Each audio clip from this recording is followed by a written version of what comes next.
اعوذ باللہ من الشیطان الرجیم، بسم اللہ الرحمن الرحیم۔ السلام علیکم ورحمۃ اللہ وبرکاتہ۔ نور ہدایت دینی تعلیم کی جانب سے تمام ناظرین کو خوش آمدید۔ ناظرین کرام، میں امید کرتا ہوں کہ اللہ تعالیٰ کے رب العزت کے فضل و کرم سے آپ سب خیر و عافیت سے ہوں گے، اور میں مزید دعا گو ہوں کہ اللہ تعالیٰ آپ کو سب کو، ہم کو، تمام امت مسلمہ کو، خصوصاً ملک پاکستان کو اپنے حفظ ایمان میں رکھے، آمین ثم آمین۔ ناظرین کرام، آج میں ایک ایسی میٹنگ کے بارے میں آپ کو بتانے والا ہوں، ایک ایسی کانفرنس کے بارے میں آپ کو بتانے والا ہوں جس میں شیطان ملعون نے، لعنتی نے بگڑے ڈالے اور خوشیاں منائی اور خوشیوں کا اظہار کیا۔ وہ کون سی میٹنگ تھی، کون سی کانفرنس تھی، وہ کون سا اجلاس تھا، اس بتانے سے پہلے میری تمام نئے آنے والے ناظرین سے گزارش ہے کہ اس چینل کو سبسکرائب کر لیں، گھنٹی کو بھی دبا دیں، اور اس کو اپنے گروپس میں، واٹس ایپ پہ، میسنجر پہ، فیس بک پہ ضرور شیئر کیا کریں۔ جس کو صدقہ جاریہ سمجھ کر شیئر کیا کریں، اس کا ثواب اللہ رب العزت آپ کو بھی اور مجھے بھی دے گا۔ تو محترم ناظرین کرام، جب کوئی چیز پھلتی ہے، پھولتی ہے، بڑھتی ہے، ترقی کرتی ہے، تو مخالفین کی نیندیں حرام ہو جاتی ہیں۔ ایسا ہی حال ہوا کہ مخالفین کی نیندیں حرام کر دی۔ وہ کس نے کر دی؟ جب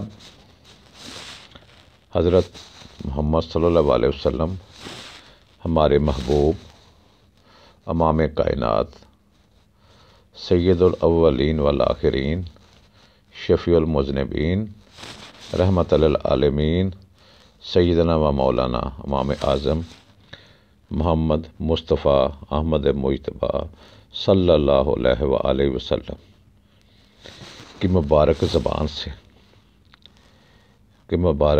سے میٹھے میٹھے نکلے ہوئے الفاظ قرآن مجید کی تلاوت اور جناب کے حسن سلوک، اخلاق، محبت سے دنیا بگوش اسلام آنے لگی تو کافروں کے نیندیں حرام ہو گئی۔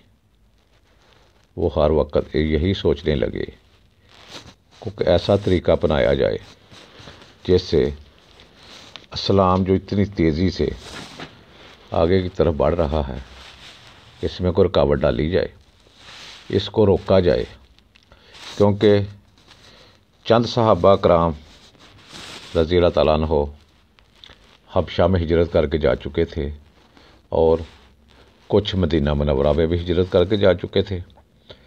اب ان کو جس چیز کا سب سے زیادہ کھٹکا لگا ہوا تھا وہ یہ تھا کہ یہ مدینہ منورہ میں جا کر آباد ہو گئے ہیں، انصار نے ان کو اپنا دے دی ہے، تو یہ وہاں سے بہت زیادہ تعداد میں آئیں گے اور ہم سے جنگ کریں گے، ہم سے مکہ چھین لیں گے، ہمیں اپنے غلام بنا لیں گے۔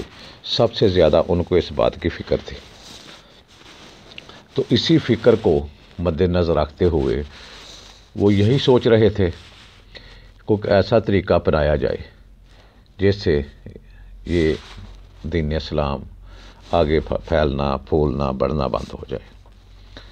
چونکہ حضرت محمد صلی اللہ علیہ وسلم جو کہ ابھی تک مکہ میں ہی مقیم تھے، اللہ رب العزت کی طرف سے ان کو ہجرت کا حکم نہیں ملا تھا، کیونکہ وہ ان کا ہر لفظ، ان کا ہر قدم اللہ رب العزت کے حکم سے ہی چلتا تھا۔ اپنے آپ سے کچھ نہ بولتے تھے، نہ کچھ کرتے تھے، نہ چلتے تھے۔ جیسے ہی اللہ رب العزت نے ان کو حکم دینا تھا، تب انہوں نے ہجرت کرنی تھی۔ تو ان کافروں ملعونوں نے ایک کانفرنس بلائی، ایک میٹنگ بلائی، جس میں مکہ کے تمام سردار شامل ہوئے۔ کوئی بھی ایسا سردار نہیں تھا جو شامل نہ ہوا ہو۔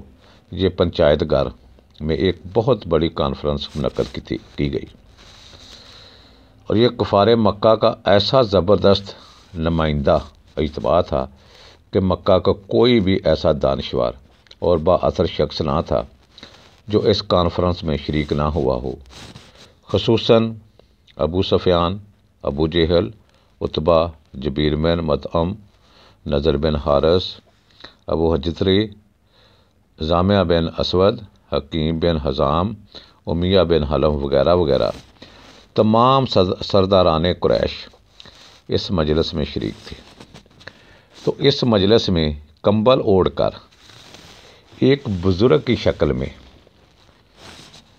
ایک اور ہستی بھی آ گئی، ایک اور شخصیت بھی آ گئی، جس کو کفار مکہ نہ جانتے تھے، نہ انہوں نے دیکھا تھا، نہ ان کو پتا تھا کہ یہ کون ہے۔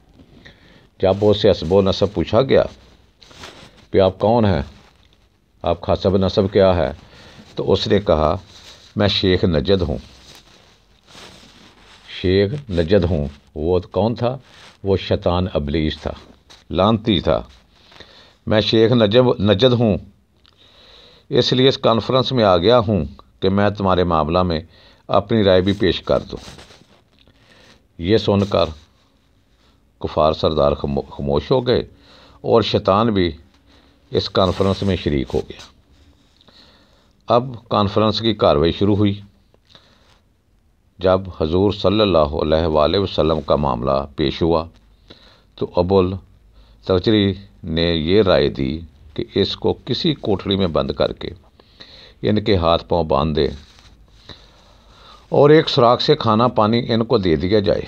شیخ نجد، شیطان نے کہا کہ یہ رائے اچھی نہیں ہے، خدا کی قسم اگر تم لوگوں نے ان کو کسی مکان میں قید کر دیا تو یقیناً ان کے جانسار صاحب کو اس کی خبر لگ جائے گی اور وہ اپنی جان پر کھیل کر ان کو قید سے چھڑا لیں گے۔ اتنا ڈر بھی تھا، اتنا خطرہ بھی تھا ان کو۔ تو ابو الاسود ربیعہ بن عمرو عامری نے یہ مشورہ دیا کہ ان کو مکہ سے نکال دو تاکہ یہ کسی دوسرے شہر میں جا کر رہیں، اس طرح ہم کو ان کے قرآن کے پڑھنے اور ان کی تبلیغ اسلام سے نجات مل جائے گی۔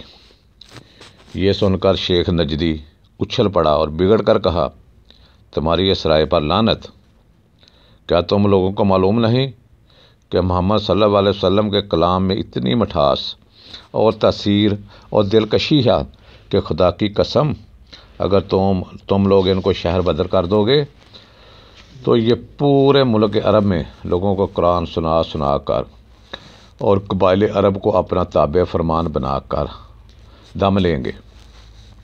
پھر وہ اپنے ساتھ ایک عظیم شان لشکر کو لے کر تم پر ایسی یلغار کر دیں گے کہ تم ان کے مقابلہ میں عاجز و لاچار ہو جاؤ گے اور پھر تم ان کے غلام بن کر رہو گے۔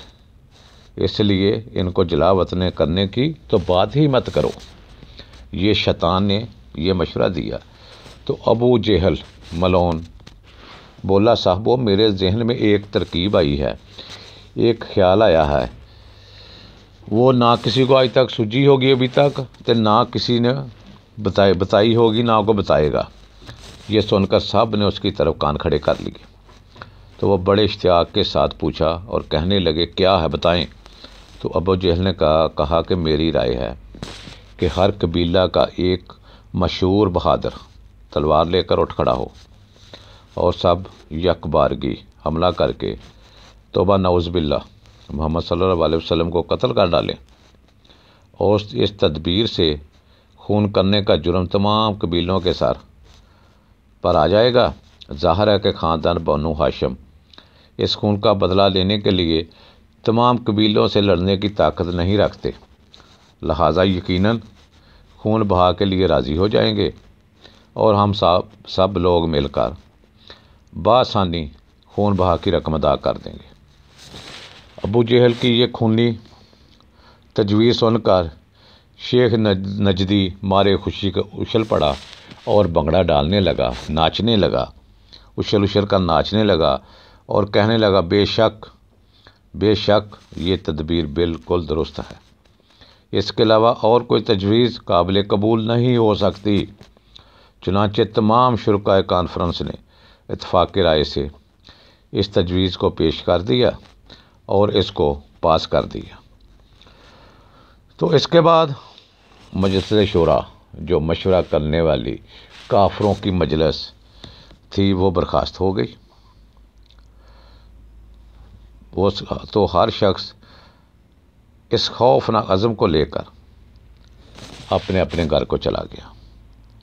ادھر خداوند قدوس نے قرآن مجید کی مندرجہ ذیل آیت میں اس واقعہ کا ذکر فرماتے ہوئے ارشاد فرمایا، ترجمہ: اے محبوب، یاد کیجئے جس وقت کفار آپ کے بارے میں خفیہ تدبیر کر رہے تھے کہ آپ کو قید کر دیں یا قتل کر دیں یا شہر بدر کر دیں، تو یہ لوگ خفیہ تدبیر کر رہے تھے اور اللہ خفیہ تدبیر کو دیکھ رہا تھا، اور اللہ کی پوشیدہ تدبیر سب سے بہتر تھی۔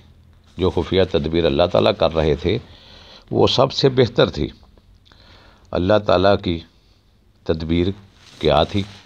وہ یہی تھی کہ اس کا جلوہ دیکھیے کہ اللہ رب العزت نے کس طرح اپنے حبیب صلی اللہ علیہ وسلم کی حفاظت فرمائی، اور کفار کی ساری اسکیم کو کس طرح اس قادر مطلق، اس قادر قیوم نے تہس نہس فرما دیا، اور حضرت محمد صلی اللہ علیہ وسلم ان کے سروں پر خاک ڈال کر ان کے سامنے کیسے اللہ تعالیٰ نے بحفاظت ان کو نکال لیا اور مدینہ منورہ کے ساتھ کیسے پہنچا دیا، اور بحفاظت جلوس کے ساتھ، علم کے ساتھ مدینہ منورہ میں داخل کروا دیا۔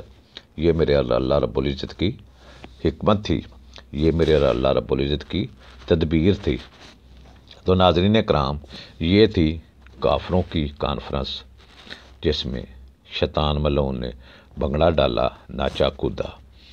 تو اس کے آگے اللہ رب العزت کے حکم سے اگر اللہ رب العزت نے کوئی سانس دی، سانسوں نے وفا کی، تو اگلی ویڈیو جو آئے گی وہ ان ظالموں کے، ان کافروں کے سروں پر میرے پیارے محبوب صلی اللہ علیہ وسلم خاک ڈال کر مکہ سے روانہ کروں گا، مکہ سے روانہ ہوں گے۔ تو اس کے ساتھ ہی میں اجازت چاہتا ہوں۔ خدا حافظ، والآخر دعوانا الحمدللہ رب العالمین۔